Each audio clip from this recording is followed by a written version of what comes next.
자, 우리 한번 받아서 하겠습니다. 하나님은 내 편이십니다. 하나님은 살아계십니다. 아멘. 여러분, 부모에게 자녀는 특별합니다. 그래서 자식을 위해서 시간을 쓰고 돈을 쓰고 그렇게 하는데도 아깝지가 않다는 겁니다.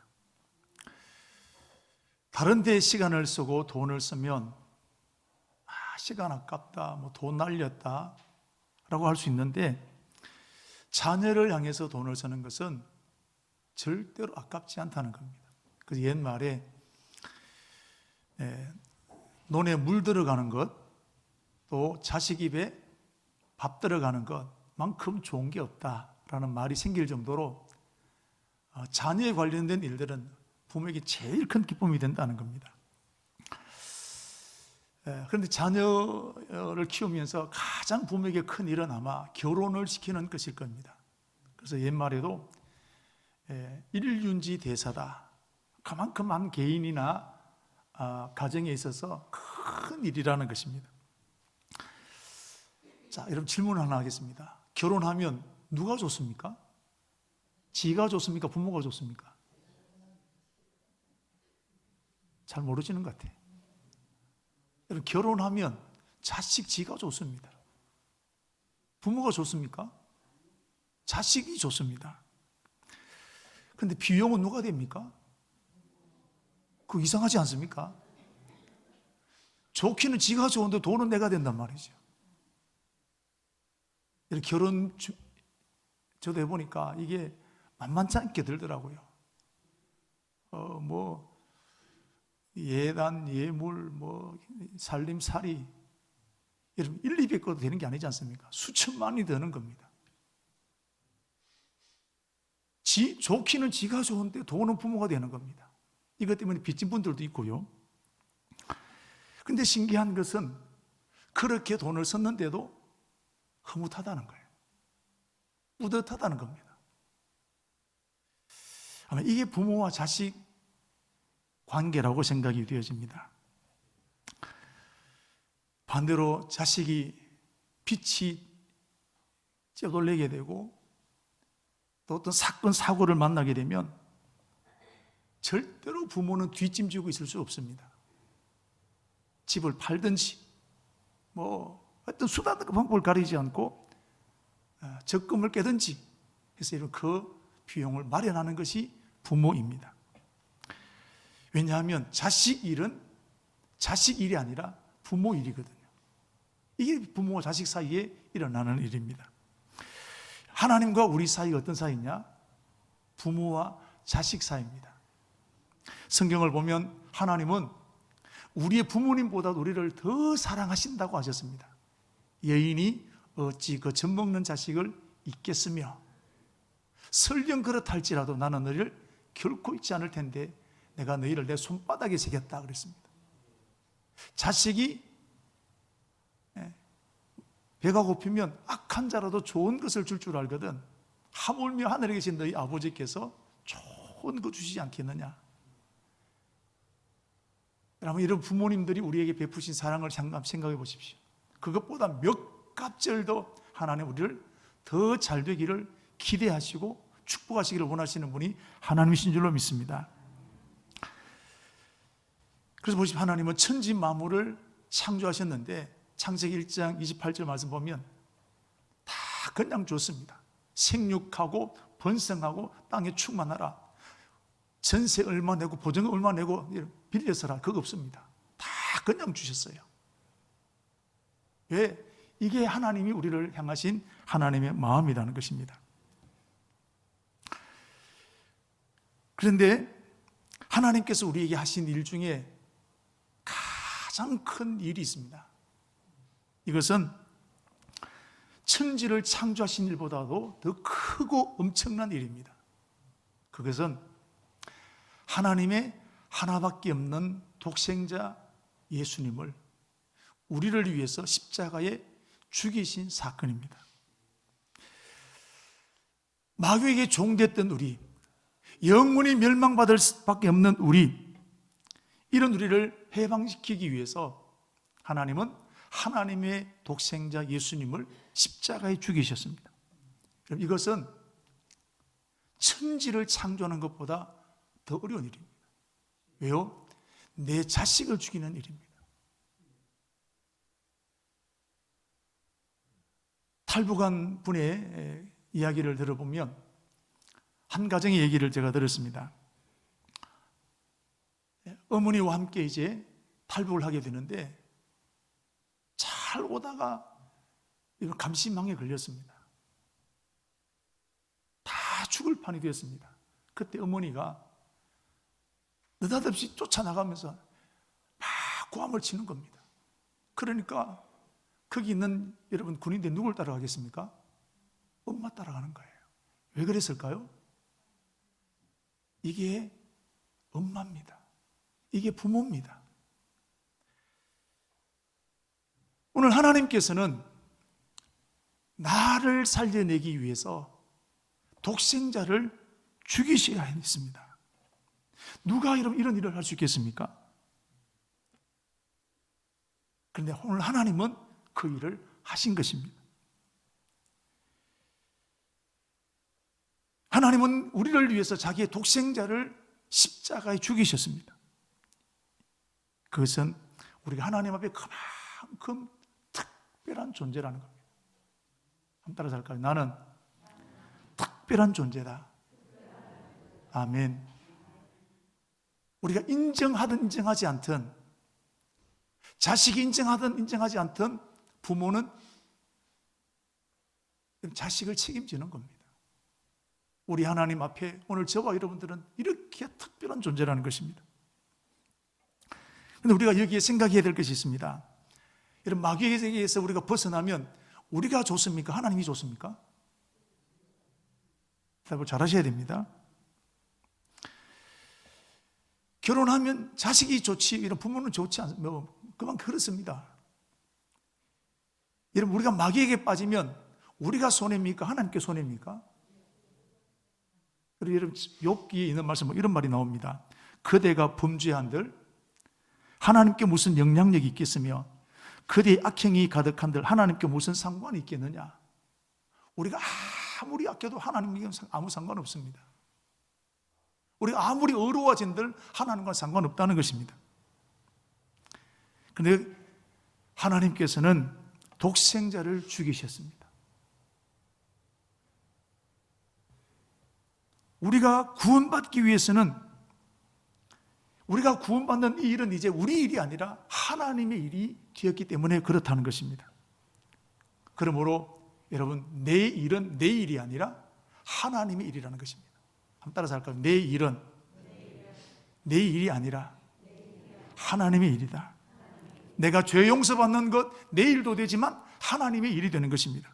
내가 시험을 이기는 것, 내가 고난을 이겨내는 것 내 일도 되지만 하나님이 일이 되는 것입니다. 여러분, 우리는 이렇게 하나님 앞에 특별한 존재가 되었다는 사실입니다. 그래서 하나님은 우리가 이 땅 가운데서 승리하기를 원하시는 것입니다. 패잔병으로 살아가는 것이 아니라 우리는 승리자로 하나님을 살기를 원하시는다는 사실입니다. 그런데 세상이 만만치 않습니다. 뭣도 모를 때는 세상 만만하게 보입니다. 살아갈수록 세상이 만만하지 않습니다. 젊은 아이들이 물어보면 아이고 뭐 세상. 그러나 여러분 30이 되고 50이 되고 살아갈수록 세상이라는 벽이 얼마나 큰지 그러면서 철이 들게 됩니다. 우리 예수님께서도 이 만만치 않은 세상을 살아가는 제자들, 이제 예수님은 십자가를 지고 하늘로 가셔야 됩니다. 그런데 그 제자들을 앞에 놓고 기도하는 내용이 이렇습니다. 내가 아버지의 말씀을 그들에게 주었사오매 세상이 그들을 미워하여 싸우니 내가 세상에 속하지 아니함 같이 그들도 세상에 속하지 아니함으로 인함이니이다.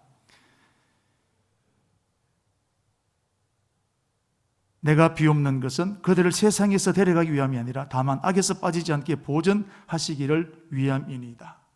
사랑하는 제자들이 이 세상 가운데 살아가야 됩니다. 넘어지기 쉽고 문제가 많고 깨어짐이 많고 상처가 많고 그 세상 가운데 제자들이 살아가야 됩니다. 그 제자들을 남겨두고 십자가 지실 주님이 마지막 그 제자들을 놓고 여러분 기도하는 내용입니다. 세상은 제자들을 미워합니다. 제자들을 죽이려고 했습니다. 이것이 제자들이 살아야 할 세상입니다. 베드로를 보십시오.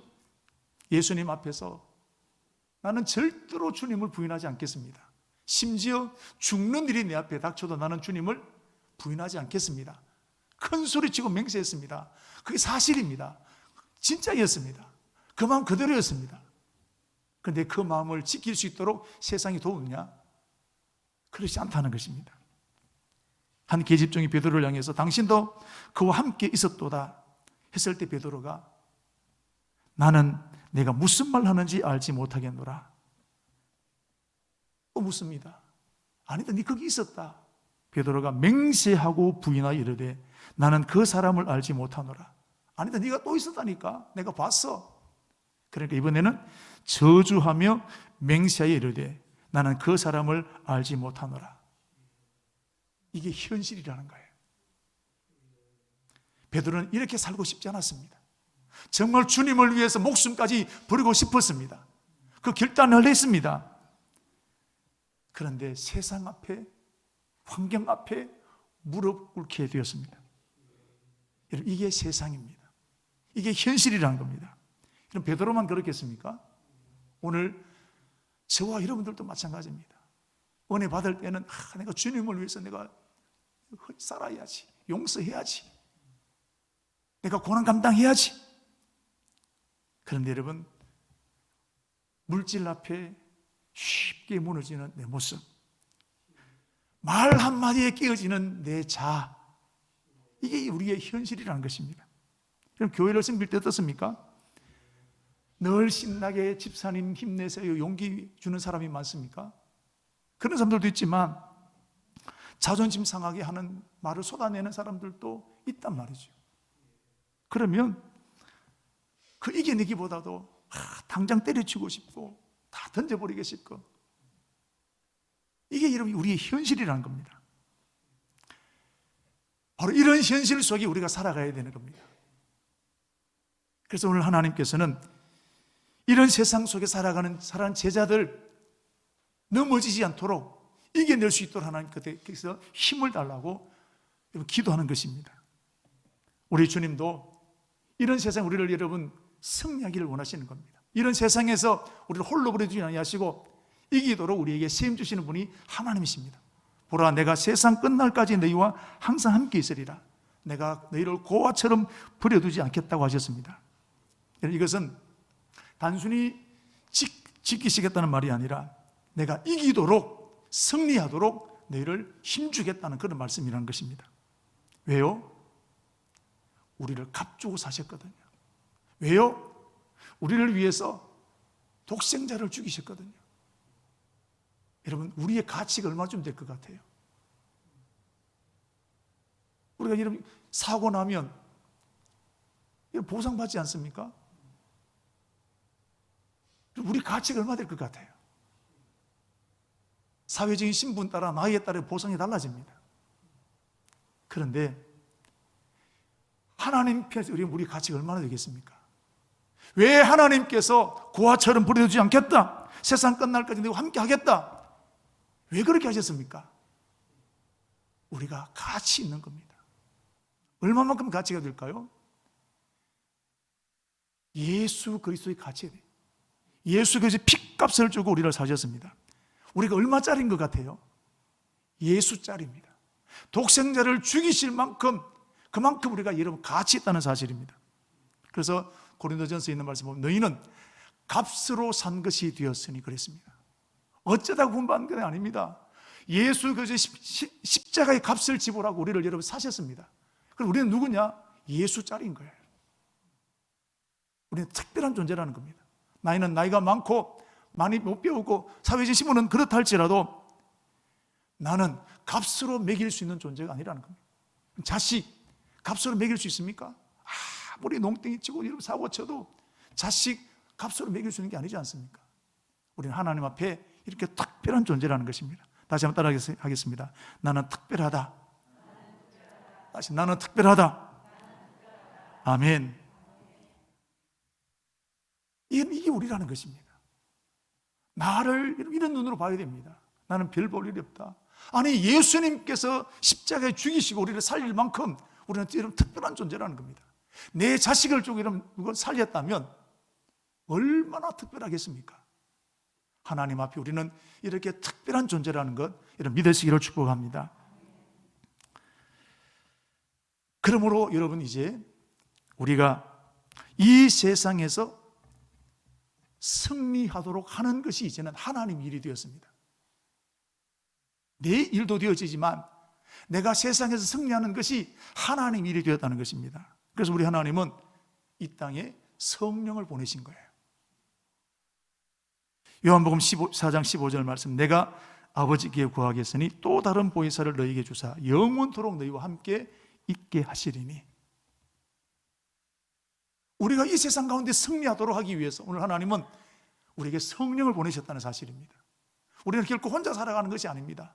하나님이 오늘 우리와 동행하시기를 기뻐하시는 분이 우리라는 사실입니다. 왜? 특별한 존재라는 것입니다. 여러분, 오늘 내가 이런 존재라는 것 기억하시게 되기를 축복합니다. 여러분, 세상은 강합니다. 내 능력으로 이길 수 없습니다.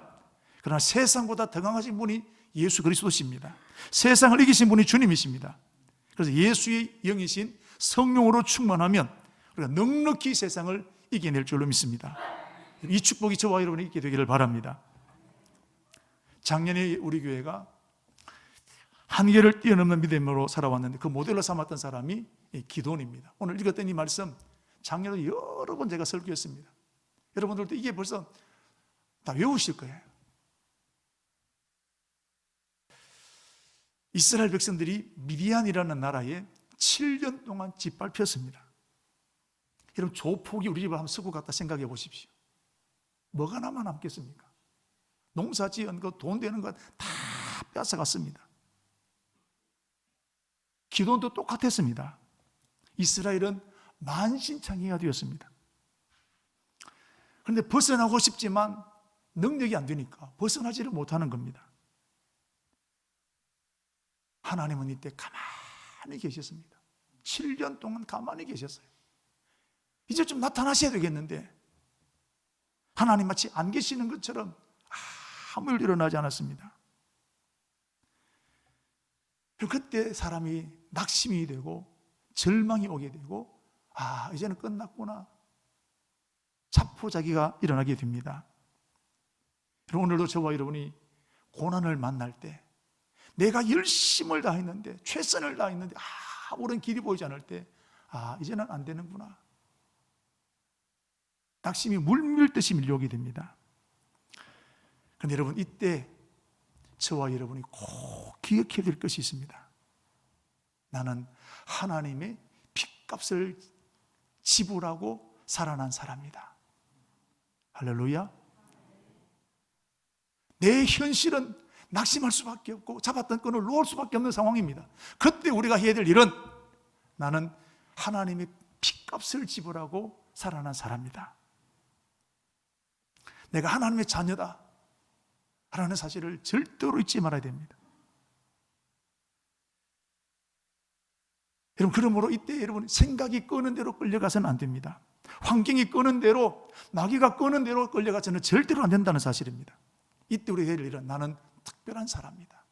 하나님이 나와 함께 하신다. 나는 하나님의 자녀다. 이걸 반드시 기억해야 됩니다. 여러분, 이스라엘 백성들을 보십시오. 이스라엘 백성들을 위해서 하나님이 10가지 재앙을 내리셔 하나님의 모든 능력을 쏟아부으셔서 애굽에서 해방시켜 내셨습니다. 하나님은 절대로 이스라엘 백성들을 잊어버린 적이 없습니다. 비록 이스라엘 백성들이 미디안 군대를 감당할 만한 능력이 없다 할지라도 선택받은 백성은 선택받은 백성이라는 것입니다. 자식이 성공할 때만 내 자식입니까? 자식이 사업이 망하게 되고 다 폐가 망신당하고 다 깨어져도 내 자식은 내 자식인 것입니다. 마찬가지입니다. 이스라엘 백성들이 성공하고 가나안 땅을 승리하고 그럴 때만 하나님 백성이 아니라 지금 미디안 군대 7년 동안 짓밟히고 깨어지고 뭉개지고 다 무너지게 되었지만 그래도 하나님의 백성이라는 사실입니다. 오늘도 마찬가지입니다. 하나님, 내가 잘 될 때만 우리 하나님이 아니라 내가 무너지고 깨어지고 내가 절망 가운데 빠졌을 때도 하나님은 우리 하나님이십니다. 나는 여전히 하나님의 자녀라는 사실입니다. 그럼 우리가 이것을 기억해야 되는 겁니다. 하나님은 이렇게 7년 동안 짓밟히고 있는 이 미디안, 짓밟히고 있는 이 이스라엘 백성들 기도원을 위해서 어떻게 하셨습니까? 하나님이, 하나님의 사자가, 성령이 기도원을 찾아가신다는 사실입니다. 자, 우리 12절 말씀 같이 읽겠습니다. 여호와의 사자가 기도원에게 나타나 이르되 큰 용사여 여호와께서 너와 함께 계시도다. 여호와의 사자가 기도원에게 나타나 이르시되. 자, 여러분, 우리가 주목해서 볼 것이 있습니다. 기도원이 하나님의 사자를 보내달라 그랬습니까? 아니면 하나님 일방적으로 가셨습니까? 여러분 잘 보십시오. 보내달라 했습니까? 보내달라 말하지 않았습니다. 여전히 짓눌려 있었습니다. 겁먹고 있었습니다. 그런데 하나님 일방적으로 찾아가신 거예요. 우리는 여기서 하나님이 일하시는 방법을 발견하게 됩니다. 하나님은 문제를 해결하기 위해서 찾아오신다는 사실입니다. 오늘도 하나님은 나의 문제를 해결하기 위해서 성령으로 찾아오신다는 사실입니다. 이스라엘 백성들 애굽에서 해방시키기 위해서 하나님 모세라는 사람을 찾아가셔서 그 일을 맡기셨습니다. 소돔성의 롯을 구원하기 위해서 하나님은 아브라함에게 감동 주셔서 여러분 그를 위해서 기도하게 하셨습니다. 오늘 하나님은 미디안, 나의 미디안을 해결하기 위해서 나를 찾아오신다는 사실. 그래서 하나님은 내게 예배를 통해 찾아오십니다. 기도를 통해 찾아오십니다. 말씀을 통해 찾아오십니다. 그래서 내게 지혜를 주십니다. 감동을 주십니다. 오늘 하나님은 위기에 빠져있던, 낙심에 빠져있던 이 기도를 구원해내기 위해서 찾아가셨던 것처럼 아무런 희망이 보이지 않고 다 무너졌고 다 깨어졌다 하는 내 현장 가운데 오늘 하나님은 그 문제를 해결하기 위해서 찾아오신다는 사실 기억하시기를 축복합니다. 이게 우리 하나님이십니다. 하나님 이렇게 일하시는 것입니다. 그러므로 예배 임할 때마다 오늘 내게 말씀하실 것을 기대하며 오는 거예요. 사랑하는 우리 성도 여러분, 이 자리에 저와 여러분이 세워지게 된 것 사람이 세운 것 아니라 하나님이 세우셨다는 것 믿으시기를 바랍니다. 여러분을 목사로, 교사로, 성가대로, 구역장으로 여러분이 원해서 이 자리에 세워졌습니까? 하나님은 교회를 통해서 여러분을 세우신 것입니다.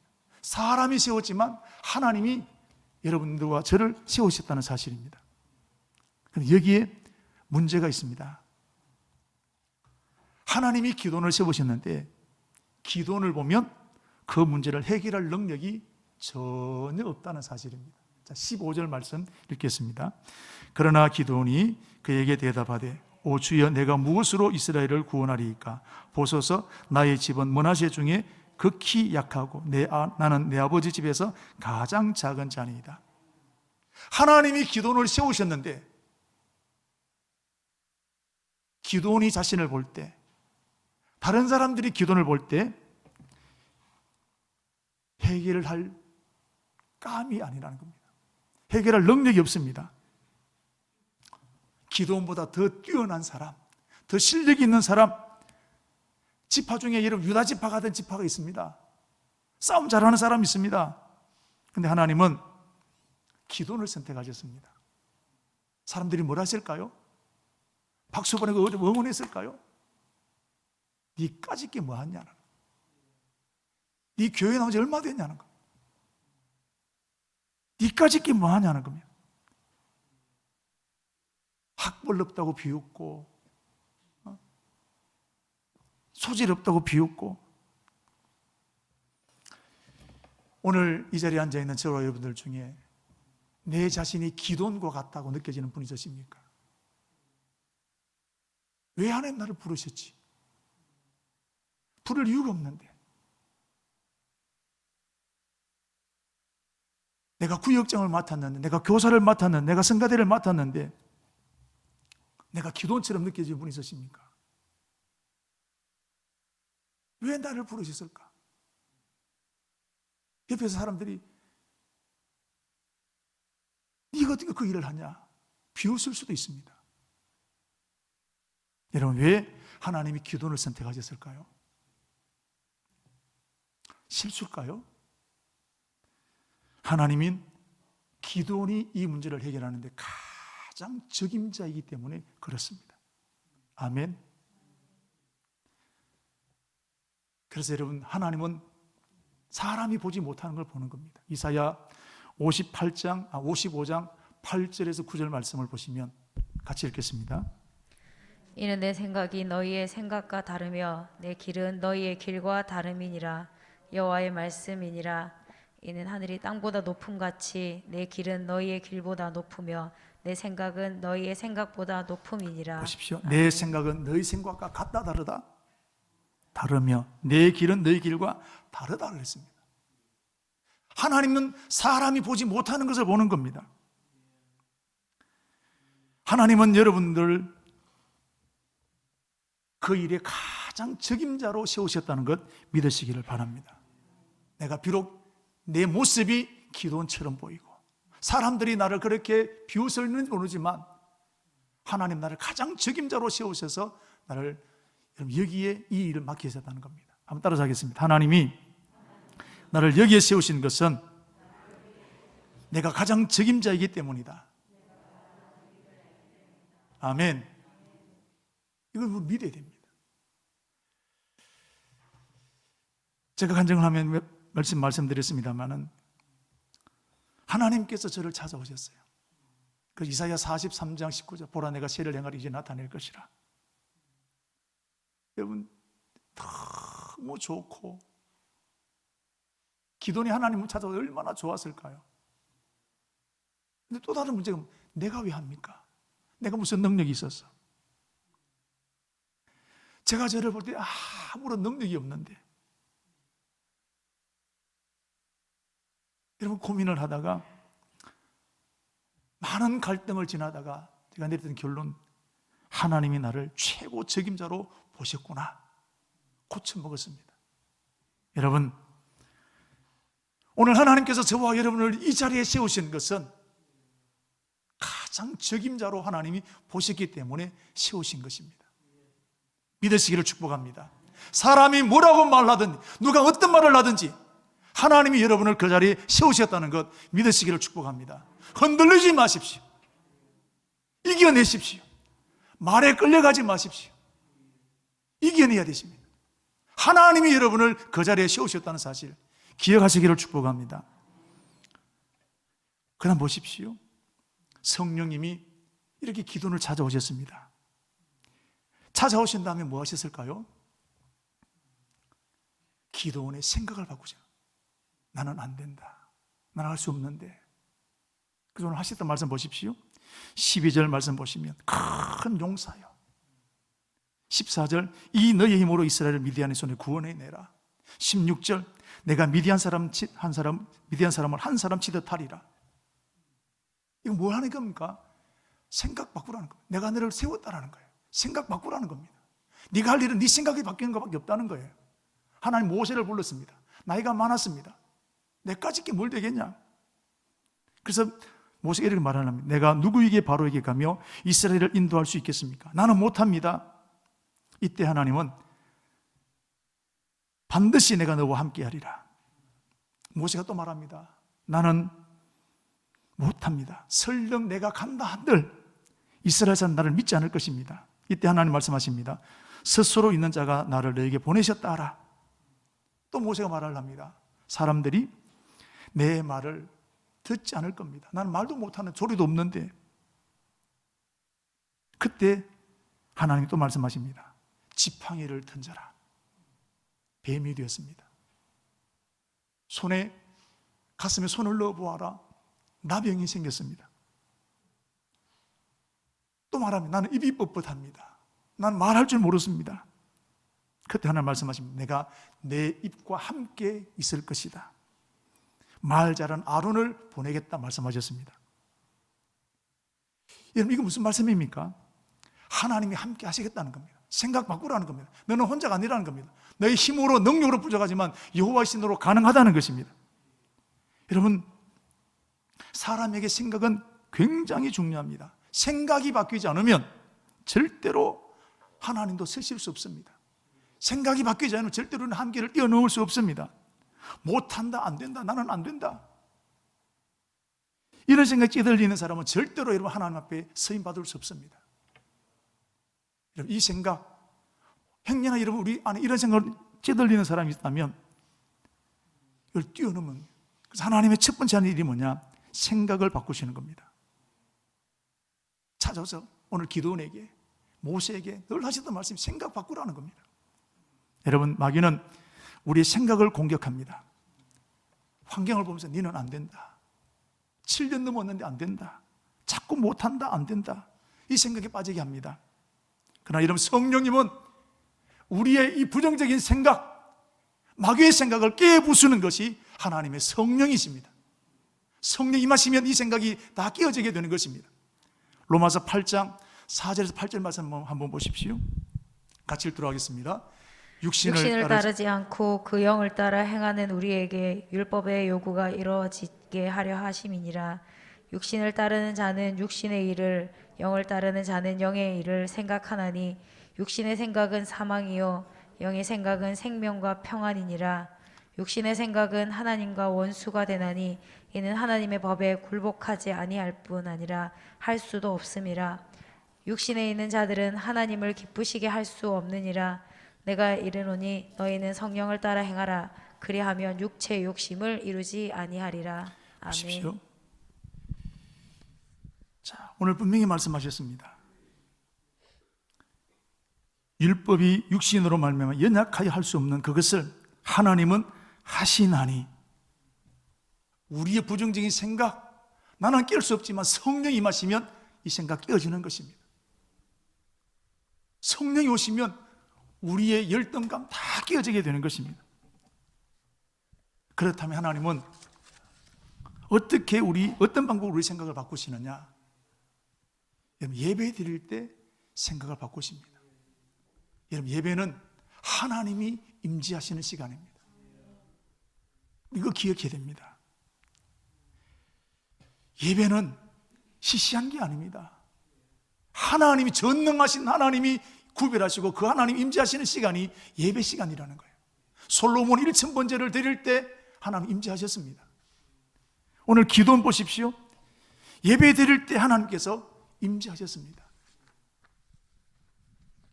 6장 19절부터 21절 말씀 보십시오. 그 예배 드립니다. 기도원이 번제를 드리다가 하나님 임재를 경험하게 됩니다. 예배 드리다 하나님 만나는 거예요. 두려움과 염려 눌렸던 이 기도원이 마지막 24절 결론이 뭡니까? 여호와 샬롬입니다.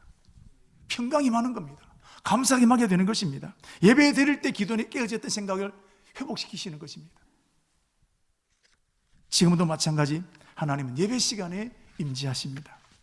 예배 시간을 그러므로 시시하게 여기지 절대로 말아야 됩니다. 하나님은 예배 시간에 우리를 치료하십니다. 예배 시간에 말씀하십니다. 예배 시간에 아이디어를 주십니다. 우리가 이런 병원에 입원하면 마취 하지 않습니까? 그 마취제를 개발한 사람이 심퍼슨인데, 이분이 이런 마취제를 지금 우리가 아무것도 아니지만 처음 개발할 때, 발명을 하게 될 때 풀리지 않은 숙제가 있습니다. 그래서 여러분 앉아서 예배 드리는 중에 그날 마침 설교 시간이 하나님이 아담을 깊이 잠들게 하셔서 갈빗대를 취하시며, 여기서 여러분 번개 같은 하나님의 지혜가 도는 거예요. 여기 뭐가 있다는 거예요. 그래서 여러분 이걸 연구해서 마취제를 개발하게 되었다는 겁니다. 예배 드릴 때 아이디어 주십니다. 예배 드릴 때 지혜를 주신다는 사실입니다. 그러므로 오늘 저와 여러분들은 이 한 해를 지나는 동안에 예배에 생명을 걸게 되기를 축복합니다. 우리 청강교회 하면 예배 드리는 데 생명을 드는 교회, 할렐루야. 헛되이 그런 게 아니라, 보는 게 아니라 예배를 드리는 거예요. 예배에 생명을 드리십시오. 하나님을 만나는 시간입니다. 이게 예배 시간입니다.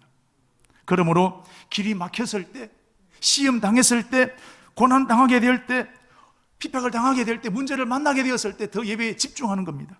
그러면 그게 합당한 하나님의 말씀을 주시는 겁니다. 찾아오셔서 오늘 기도를 찾아오셨던 것처럼 오늘도 우리를 찾아오신 하나님께서 우리에게 세임 주시게 될 줄로 믿습니다.